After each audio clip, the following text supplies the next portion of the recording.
नमस्कार दोस्तों, मैं राजेश कुमार आरके सरकारी नौकरी अड्डा यूट्यूब चैनल की तरफ से आपका स्वागत, वंदन एवं अभिनंदन करता हूं। दोस्तों, जैसा कि आप जानते हैं कि हमारे चैनल का एकमात्र उद्देश्य आपकी सफलता है, तो उसी श्रृंखला में मैं आज आप लोगों के सामने शिक्षा मनोविज्ञान का एक बहुत ही महत्वपूर्ण टॉपिक लेकर के उपस्थित हो चुका हूं। दोस्तों, आपने देखा होगा कि पिछले वीडियो में जो टॉपिक हमने उठाया वेरी इंपॉर्टेंट टॉपिक साबित हुए और होने वाली परीक्षाओं में कई प्रश्न उससे आप लोगों के एग्जाम में फंसे। तो उसी श्रृंखला में मैं आज आप लोगों से चर्चा करूंगा। आज मैं चर्चा करूंगा कि शिक्षा मनोविज्ञान जो है वो शिक्षक भर्ती के लिए बहुत ही इम्पॉर्टेंट है, और इसके अलावा चर्चा करेंगे कि शिक्षा का किस प्रकार से विकास हुआ, किन किन समितियों का, किन किन आयोगों का क्या रोल रहा, इस विषय में आज हम चर्चा करेंगे। आज की जो हमारी समावेशी शिक्षा है, वह शिक्षा आज की शिक्षा और प्राचीन काल की शिक्षा, इन दोनों शिक्षाओं में किस प्रकार का अंतर रहा, किस प्रकार से शिक्षा का विकास हुआ, प्राचीन शिक्षा और आधुनिक शिक्षा का आज हम तुलनात्मक अध्ययन करने का प्रयास करेंगे। तो दोस्तों, कॉपी कलम उठा लीजिए और तैयार हो जाइए। आज का जो टॉपिक है वो वेरी इंपॉर्टेंट टॉपिक होने वाला है। दोस्तों, यहाँ से आपको किसी भी शिक्षक भर्ती में कम से कम 5 प्रश्न अवश्य मिलने की पूरी संभावना पाई जाती है। मैं वही टॉपिक उठाता हूँ जहाँ से अक्सर परीक्षाओं में पूछा जाता है। तो बगैर देर किए हुए मैं आपको ले चल रहा हूं। आज हम जो है चर्चा करेंगे कि बाल केंद्रित शिक्षा, प्रगतिशील शिक्षा, समावेशी शिक्षा, इसके अलावा ऑपरेशन ब्लैक बोर्ड, सर्व शिक्षा अभियान, बुल्ड का घोषणा पत्र, मैकाले का पाश्चात्य शिक्षा, ये सब जैसे विषय हैं और इन पर मैं आज चर्चा करूंगा। इसके अलावा हंटर कमीशन, गांधी की शिक्षा और बड़ौदा रियासत, मुस्लिम काल में शिक्षा, इन सब विषयों पर आज हम चर्चा करेंगे और प्रयास करेंगे कि यहां से कम 5 अंक आपको अवश्य दिला सकूं। तो बगैर देर किए हुए आप आ जाइए मेरे साथ और मैं चलता हूं आपको पहले पॉइंट की तरफ लेकर के। जैसे बाल केंद्रित शिक्षा, आधुनिक शिक्षा जो है वो बाल केंद्रित शिक्षा है। प्राचीन समय में जो है शिक्षक केंद्रित शिक्षा होती थी, लेकिन आज क्या है कि बाल केंद्रित शिक्षा है। तो अध्यापक केंद्रित शिक्षा और बाल केंद्रित शिक्षा में अंतर क्या था? अभी क्या है कि जो हमारी शिक्षा है वो बाल केंद्रित शिक्षा है। तो बाल केंद्रित शिक्षा का मतलब यह होता है कि यहां पर शिक्षक गौण होता है और बालक क्या होता है, प्रमुख होता है। तो यहां पर कहा जाता है कि बालक के लिए शिक्षा, बालक के लिए शिक्षा, ना कि शिक्षा के लिए बालक।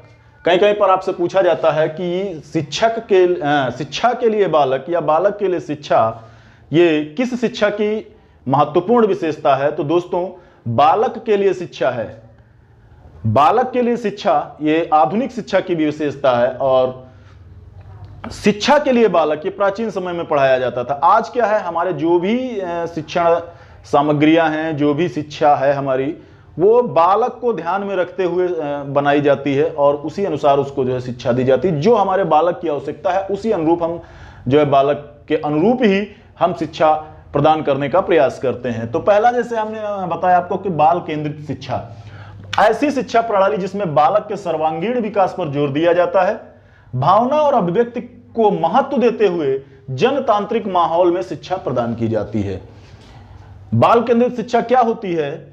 तो इसमें क्या होता है, ऐसी शिक्षा प्रणाली जिसमें बालक के सर्वांगीण विकास पर जोर दिया जाता है, भावना और अभिव्यक्ति को महत्व देते हुए जनतांत्रिक, बालक की भावना और उसकी अभिव्यक्ति को महत्व देते हुए जनतांत्रिक माहौल में शिक्षा प्रदान करना ही बाल केंद्रित शिक्षा है या बाल केंद्रित शिक्षा का उद्देश्य है। दूसरा आपका आता है प्रगतिशील शिक्षा।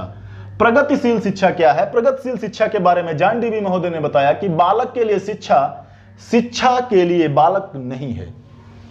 जॉन डीवी महोदय ने बताया कि जो बालक के लिए शिक्षा होती है। शिक्षा जो होती है वो किसके लिए होती है? बालक के लिए होती है, बल्कि बालक शिक्षा के लिए नहीं होता है। अर्थात कहने का तात्पर्य यह है कि जिस प्रकार से बालक की आवश्यकता है, जिस प्रकार की शिक्षा बालक चाहता है, वह शिक्षा बालक को दी जाए, बल्कि बालक को शिक्षा के अनुरूप नहीं, बल्कि शिक्षा को बालक के अनुरूप ढाला जाए, बनाया जाए। इसका उद्देश्य जनतंत्रीय और लोकतंत्रीय मूल्यों की स्थापना करना है। इस शिक्षा का उद्देश्य क्या है कि जनतंत्रीय और लोकतंत्रीय मूल्यों की स्थापना करना है, और स्वयं करके सीखने पर प्रगतिशील शिक्षा जो है वह जोर देती है। वेरी इंपॉर्टेंट टॉपिक है कि स्वयं करके सीखने पर बल कौन शिक्षा देती है? यह प्रगतिशील शिक्षा देती है। और प्रगतिशील शिक्षा जो है वह बालक के लिए होती है, बालक की आवश्यकताओं के अनुरूप होती है। यह इसकी विशेषताएं होती है। रुचि एवं प्रयास दो प्रमुख तत्व, यानी रुचि एवं प्रयास प्रगतिशील शिक्षा के दो प्रमुख तत्व हैं। रुचि एवं प्रयास दो प्रमुख तत्व प्रगतिशील शिक्षा के हैं। शिक्षक ईश्वर का प्रतिनिधि होता है। शिक्षक जो होता है एकमात्र ईश्वर का प्रतिनिधि होता है। यह कह सकते हैं कि शिक्षक जो होता है वह मात्र और मात्र मार्गदर्शक होता है। समाज एवं व्यक्ति दोनों का विकास करना, इसकी और एक विशेषता होती है कि जो प्रगतिशील शिक्षा है, प्रगतिशील शिक्षा का उद्देश्य समाज एवं व्यक्ति दोनों का विकास करना होता है। जैसा कि आपने सुना होगा कि अरस्तु महोदय का कथन है कि व्यक्ति एक सामाजिक प्राणी है। समाज में रह करके ही वह बहुत कुछ सीखता है और समाज से प्रभावित होता है तथा समाज को प्रभावित करता है। उसी आधार पर यह कहा गया, प्रगतिशील शिक्षा की विशेषता बताई गई कि प्रगतिशील शिक्षा में समाज एवं व्यक्ति दोनों का विकास किया जाता है, क्योंकि दोनों एक दूसरे के पूरक होते हैं। प्रगतिशील शिक्षा के मूल सिद्धांत की बात करें, आपसे पूछ लिया जाता है कि प्रगतिशील शिक्षा के मूल सिद्धांत क्या हैं, तो प्रगतिशील शिक्षा के मूल सिद्धांत 4 होते हैं। पहला होता है मस्तिष्क और बुद्धि, दूसरा होता है मौलिक प्रवृत्तियां या मूल प्रवृत्तियां, तीसरा होता है आपका चिंतन की प्रक्रिया, और चौथा होता है ज्ञान। यह क्या है कि प्रगतिशील शिक्षा के मुख्य सिद्धांत हैं। अब बात करते हैं समावेशी शिक्षा की। समावेशी शिक्षा क्या है? समावेशी शिक्षा का मतलब होता है कि सभी बालकों को, अब बालक की बात करते हैं, सभी बालकों का शब्द यूज किया हमने, तो अब आपको बता दें कि सभी बालक के अंतर्गत कौन कौन से बालक आते हैं।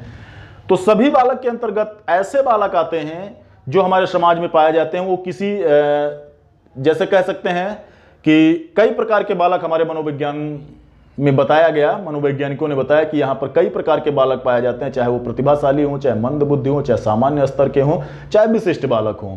विशिष्ट बालक, सामान्य बालक, मंद बुद्धि बालक, जड़ बुद्धि बालक, ये सब बालक, यानी कह सकते हैं कि मंद बुद्धि बालक, सामान्य बालक, प्रतिभाशाली बालक, विशिष्ट बालक, इन सब पर विस्तृत चर्चा पिछले वीडियो में हमने कर दी है। अगर आपको इन बालकों पर या बालकों से संबंधित विस्तृत जानकारी चाहिए तो आप हमारे प्ले लिस्ट में जाकर के वीडियो देख सकते हैं। हमारे चैनल पर जो है वीडियो आपको मिल जाएंगे जहां से आपको समस्त बालकों के बारे में विस्तृत वर्णन किया गया है।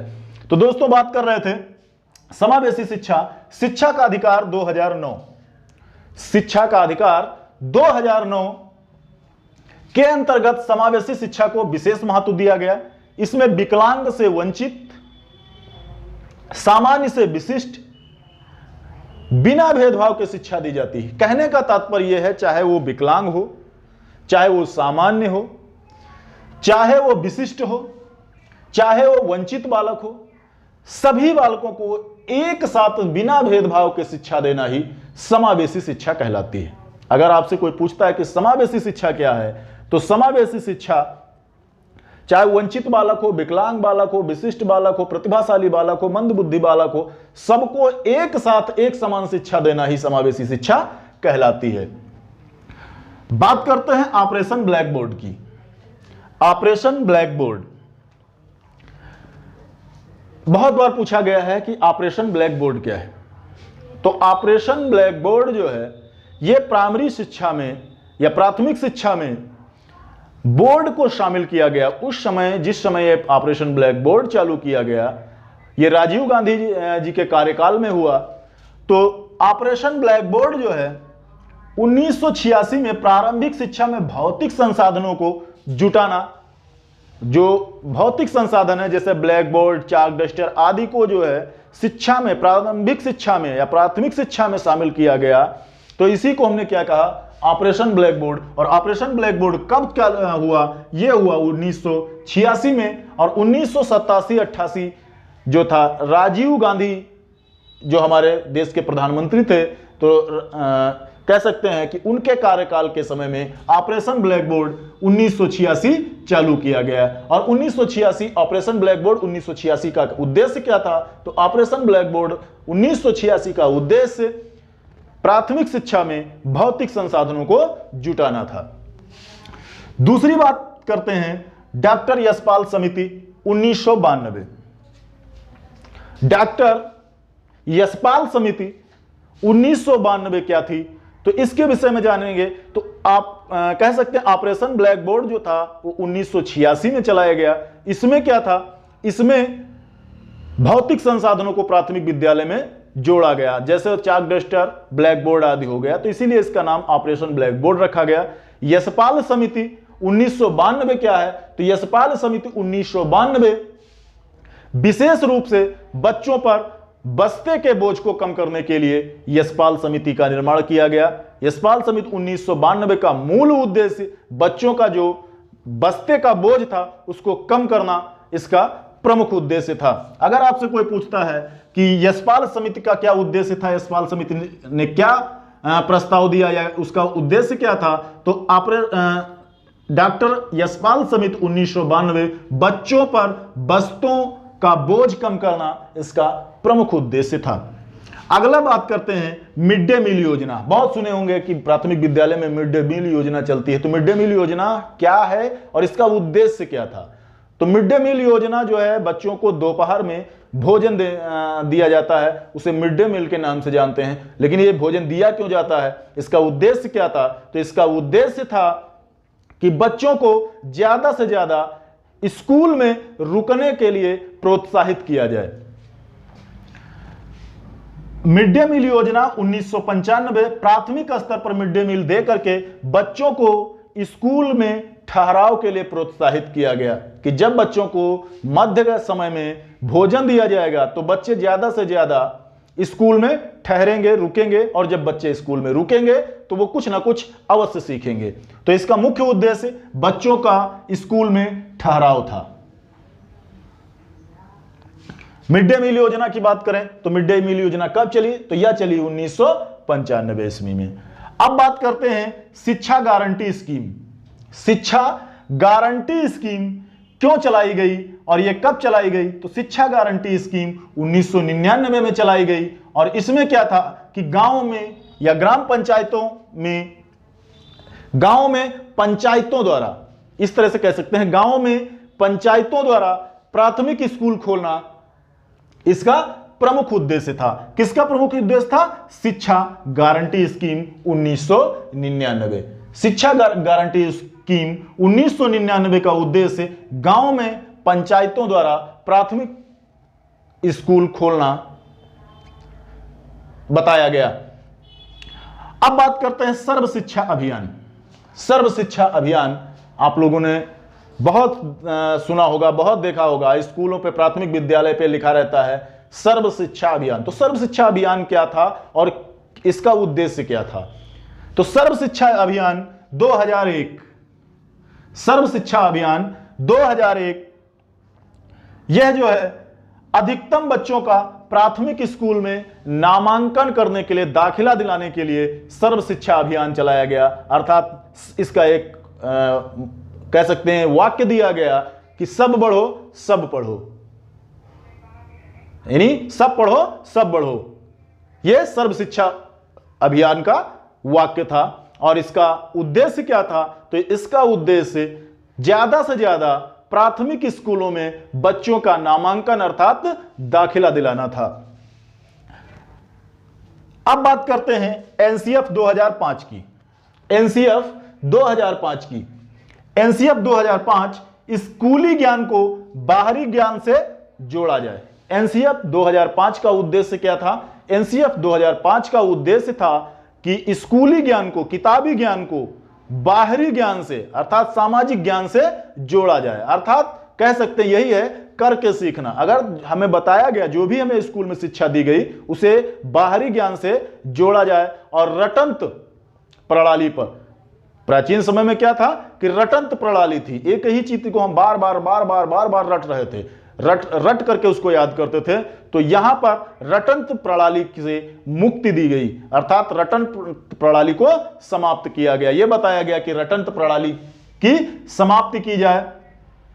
सर्वांगीण विकास के अवसर दिए गए। बालक के सर्वांगीण विकास के अंतर्गत बार बार शब्द आ रहा है सर्वांगीण विकास। सर्वांगीण विकास क्या है? सर्वांगीण विकास का मतलब सभी क्षेत्रों में बालक का विकास होना चाहिए, और इस सर्वांगीण विकास अर्थात सभी क्षेत्रों के विकास के लिए अवसर प्रदान किए गए। अगली चीज क्या हुई? दूसरी चीज जो है वो हुई बाल केंद्रित शिक्षा। एनसीएफ 2005 का उद्देश्य शिक्षा को बाल केंद्रित बनाना है, अर्थात शिक्षा को बालक के अनुरूप बनाना है। यह किसका उद्देश्य है? यह एनसीएफ 2005 का उद्देश्य है। सीखने व समझने का आकलन व मूल्यांकन। एनसीएफ 2005 में सीखने समझने का आकलन और मूल्यांकन को भी मुख्य उद्देश्य में शामिल किया गया। इसके बाद बात करते हैं अधिगम प्रक्रिया में बच्चों की भागीदारी सुनिश्चित करना। अधिगम प्रक्रिया जो थी, अधिगम का मतलब सीखना, सीखने की प्रक्रिया में बच्चों की भागीदारी को प्रोत्साहित किया गया कि इसमें बच्चे ज्यादा से ज्यादा भाग लें। अर्थात अधिगम प्रक्रिया में बच्चों की भागीदारी सुनिश्चित करना एनसीएफ 2005 का उद्देश्य था। अगली बात करते हैं प्रारंभिक शिक्षा। प्रारंभिक शिक्षा को 86वें संविधान संशोधन 2002 में अनुच्छेद 21A जोड़ा गया, और 21A जोड़कर मूल अधिकार का दर्जा प्रदान कर दिया गया। किसका दर्जा प्रदान कर दिया गया? मूल अधिकार का। प्रारंभिक शिक्षा को 46वें संविधान द्वारा या 46वें संविधान संशोधन द्वारा, और 46, अगर आपसे पूछता है कि 46वां संविधान संशोधन हुआ कब, तो यह हुआ 2002 में। और अनुच्छेद कौन सा जोड़ा गया? तो अनुच्छेद 21A जोड़ा गया, और अनुच्छेद 21A जोड़ करके क्या किया गया कि जो शिक्षा का अधिकार है उसे मूल अधिकार में शामिल कर दिया गया।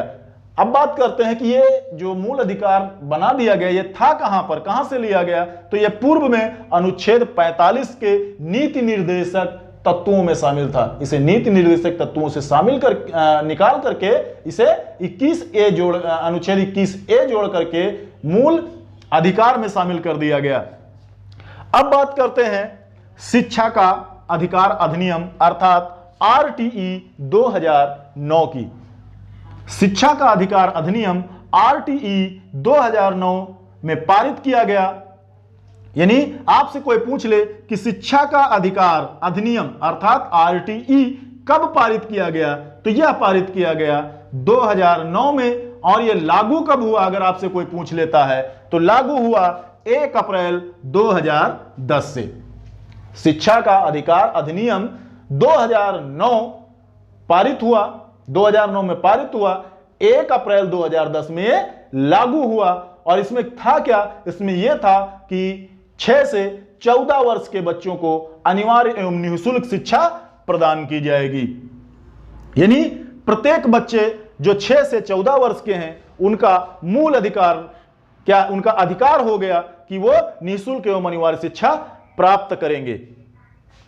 इसी से संबंधित 46वें संविधान संशोधन में क्या किया गया कि 46वें संविधान संशोधन 2002 में अनुच्छेद 51A जोड़ दिया गया। 46वें संविधान संशोधन में अनुच्छेद 51A जोड़ा गया, और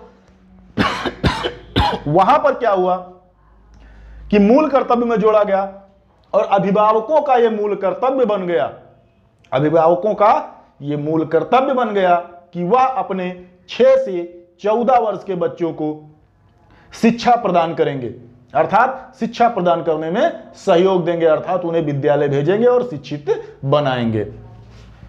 बात करते हैं वैदिक काल के शिक्षा की। अब चलते हैं थोड़ा सा डीपली कि वैदिक काल में शिक्षा कैसी थी। तो वैदिक काल में शिक्षा, कहीं कहीं पूछा जाता है कि वैदिक काल में शिक्षा का प्रारंभ कब से होता है या कब से होता था। तो वैदिक काल में शिक्षा का प्रारंभ उपनयन संस्कार से होता था और यह शिक्षा आश्रमों में दी जाती थी और यह शिक्षा पूर्णतया निःशुल्क थी। वैदिक काल में शिक्षा आश्रमों में दी जाती थी, उपनयन संस्कार के बाद प्रारंभ की जाती थी और यह शिक्षा पूर्णतया निःशुल्क थी। दूसरी बात करते हैं मुस्लिम काल में शिक्षा की। तो मुस्लिम काल में शिक्षा, प्रारंभिक शिक्षा मकतब से स्टार्ट होती थी, अर्थात मकतब में प्रारंभिक शिक्षा दी जाती थी। किसके काल में? मुस्लिम काल में। मुस्लिम काल में प्रारंभिक शिक्षा मकतब में और उच्च शिक्षा मदरसे में दी जाती थी। यह भी नोट करने वाली बात है कि मुस्लिम काल में शिक्षा, प्रारंभिक शिक्षा कब स्टार्ट कहां दी जाती थी? तो प्रारंभिक शिक्षा मकतब में स्टार्ट होती थी या मकतब में दी जाती थी और उच्च शिक्षा मदरसे में दी जाती थी, अर्थात मदरसा में उच्च शिक्षा दी जाती थी। इसके बाद बात करते हैं वारेन हेस्टिंग के विषय में।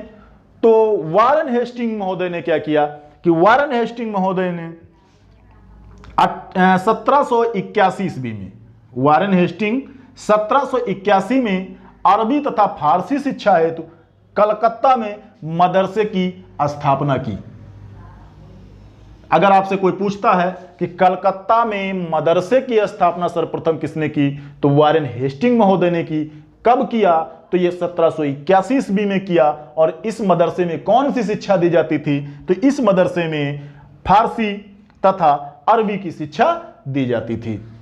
दोस्तों, इसके बाद बात करते हैं 1791 में जोनाथन ने बनारस में संस्कृत कॉलेज की स्थापना की। जोनाथन ने संस्कृत कॉलेज की स्थापना की और कब की? तो यह किया इन्होंने 1791 ईस्वी में बनारस में संस्कृत कॉलेज की स्थापना की। और इस कॉलेज में क्या हुआ कि इन्होंने इसका उद्देश्य क्या रखा कि इसका उद्देश्य था हिंदू विधि एवं दर्शन की शिक्षा देना।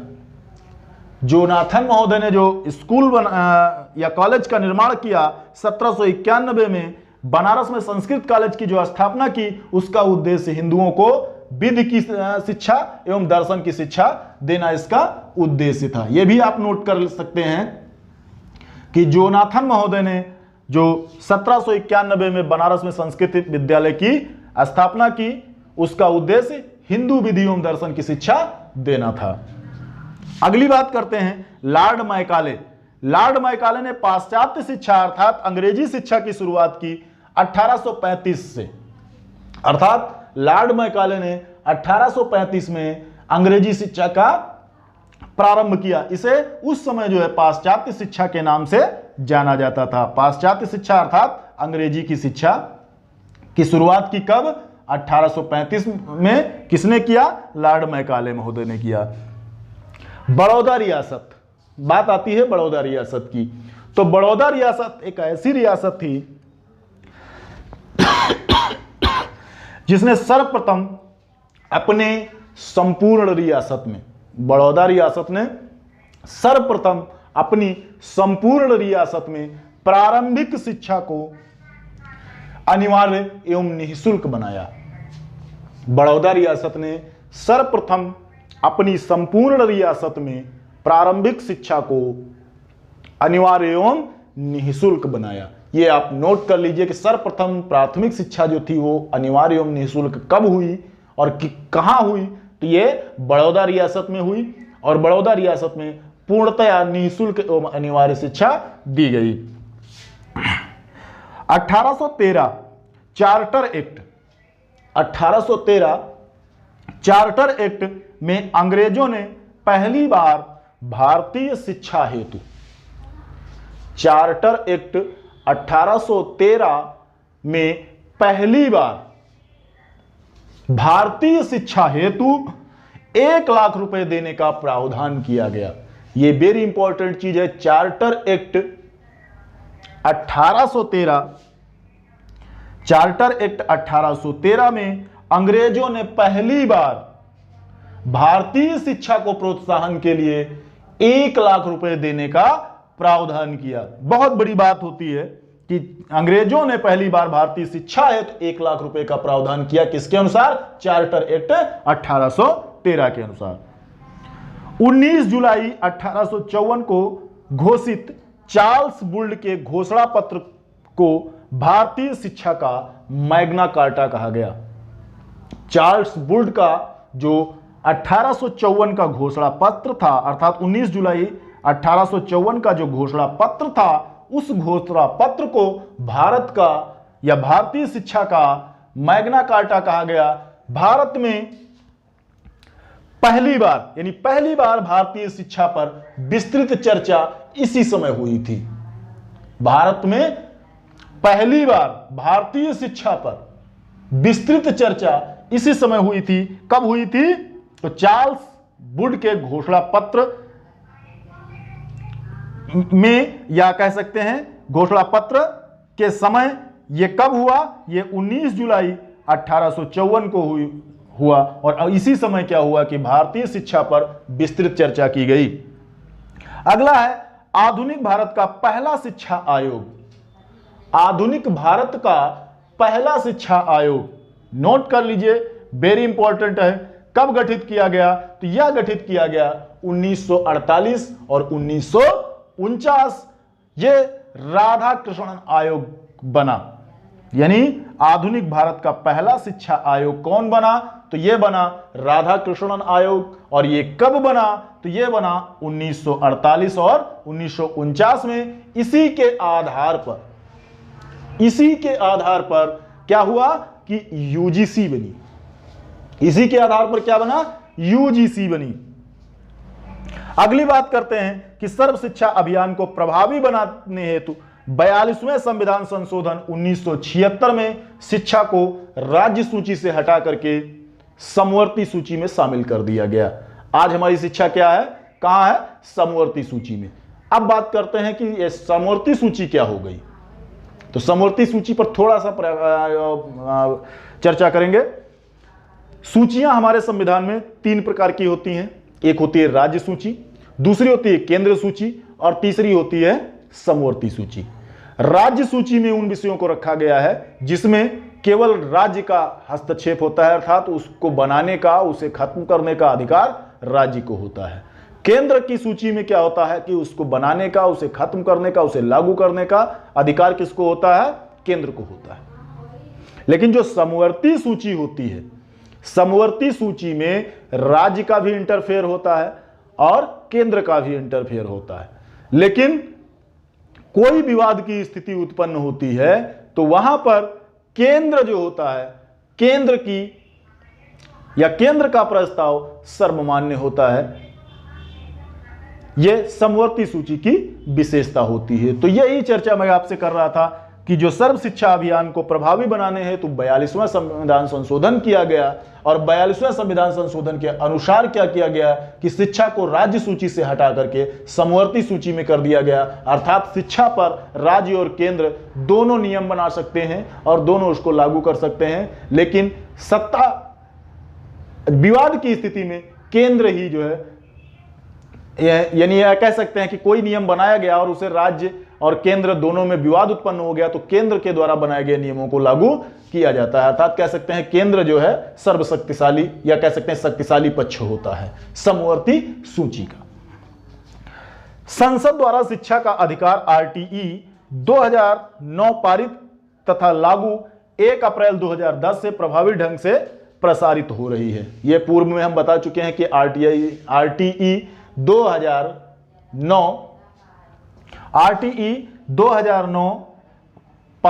जो है कब पारित हुई आरटीई, या कह सकते हैं कि शिक्षा का अधिकार आरटीई 2009 में पारित हुई, 1 अप्रैल 2010 को लागू हुआ और वह प्रसारित की गई और आज तक चल रही है। 86वें संविधान संशोधन 2002 अनुच्छेद 51A जोड़ा गया।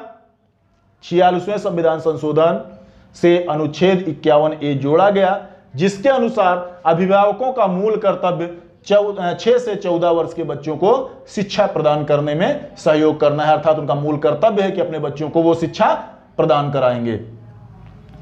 बात करते हैं वुड के घोषणा पत्र की। तो वुड के घोषणा पत्र में सरकारी स्कूलों को धर्मनिरपेक्ष एवं महिला शिक्षा पर जोर दिया गया। वुड के घोषणा पत्र में जो सरकारी स्कूल थे, सरकारी स्कूलों में शिक्षा को धर्मनिरपेक्ष बनाया गया और महिला शिक्षा पर जोर दिया गया।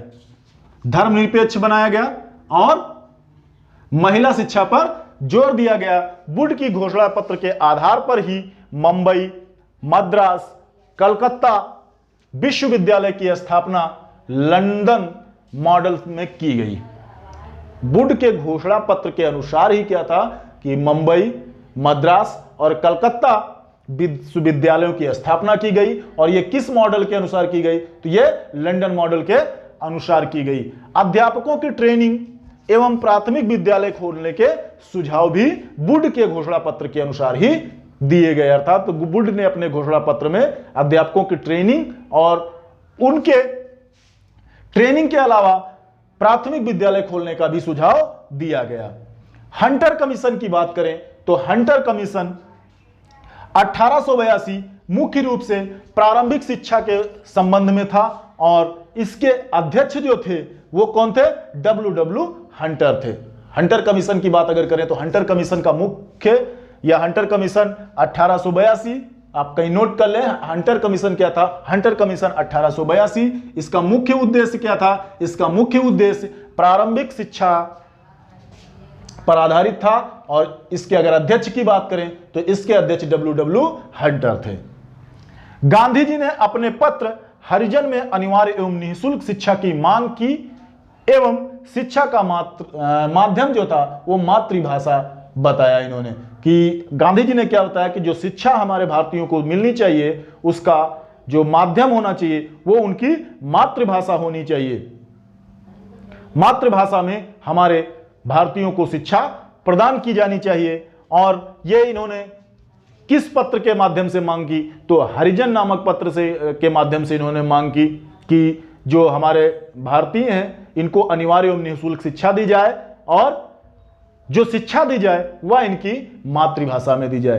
तो दोस्तों ये था आज का वीडियो। अगर आपको पसंद आया हो तो एक लाइक कर दीजिए, दोस्तों के साथ शेयर कर दीजिए ताकि किसी और का भी भला हो सके।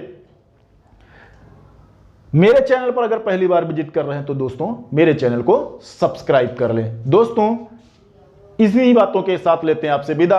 अगले वीडियो में फिर मुलाकात होगी। तब तक के लिए दोस्तों जय हिंद, जय भारत, वंदे मातरम।